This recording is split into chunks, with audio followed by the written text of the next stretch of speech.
দেখা মাত্র সর্বোচ্চ শেয়ার করবেন।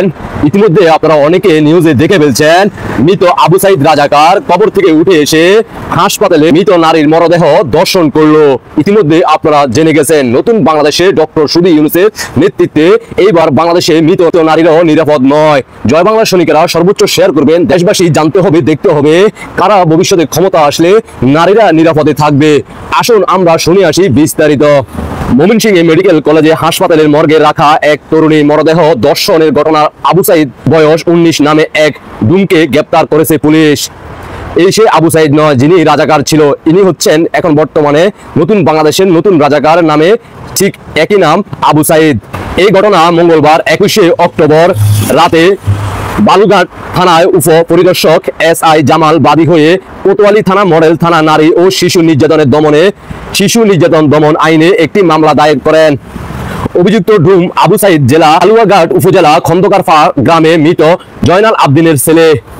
সে হালুয়াঘাট থানার মরদেহ আনা নেওয়া কাজ করত। কোতোয়ালি মডেল থানা ভারপ্রাপ্ত কর্মকর্তা ওসি মোহাম্মদ শিবিরুল ইসলাম অভিযুক্ত আসামি আবু সাইদকে গ্রেপ্তার করে আদালতের নির্দেশে কারাগারে পাঠানো হয়েছে। ময়মনসিংহ মেডিকেল কলেজ হাসপাতালে পুলিশ ক্যাম্পে ইনচার্জ জসিমউদ্দিন বলেন, গত রোববার জেলায় হালুয়াঘাট উপজেলার আনুমানিক রাত 9টার দিকে এক তরুণীর ফাঁসিতে ঝুলে আত্মহত্যা করেন। পরে রাতে হালুয়াঘাট থানা পুলিশ সহ মরদেহ উদ্ধার করে হেফাজতে রাখে।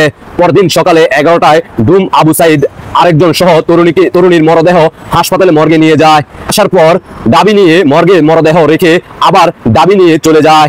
আধা ঘন্টা পর আবারও ডুম আবু সাইদ ও তার সঙ্গী এসে দাবি নিয়ে মর্গে ঢুকে মৃতদেহ দর্শন করে সেখানে ঘুমিয়ে পড়ে।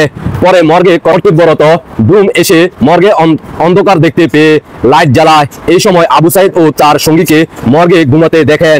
মরদেহ দেখে কর্তব্যরত ডুমের সন্দেহ হলে ডাক্তারকে খবর দেন। ডাক্তার এসে ময়নাতদন্ত করে দর্শনের বিষয়টি জানান। জসিমউদ্দিন আরো বলেন, ডাক্তার দর্শনের বিষয়টি নিশ্চিত করে হাটুয়াঘাট থানার খবর দেওয়া হয়। পরে হাটুয়াঘাট থানা পুলিশ আবু সাইদ ও তার সঙ্গীকে গ্রেপ্তার করে।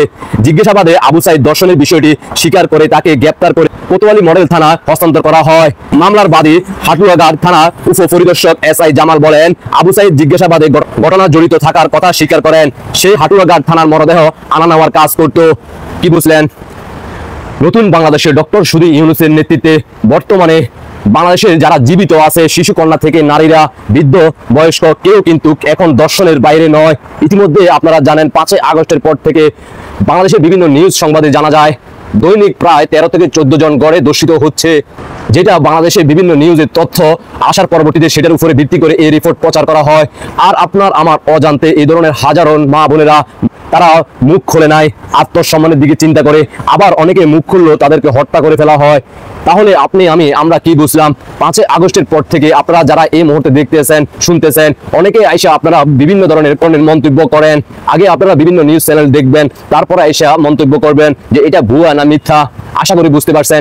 জয় বাংলা সৈনিক ভাই বোনদের দৃষ্টি আকর্ষণ করে বলবো, সর্বোচ্চ শেয়ার করবেন।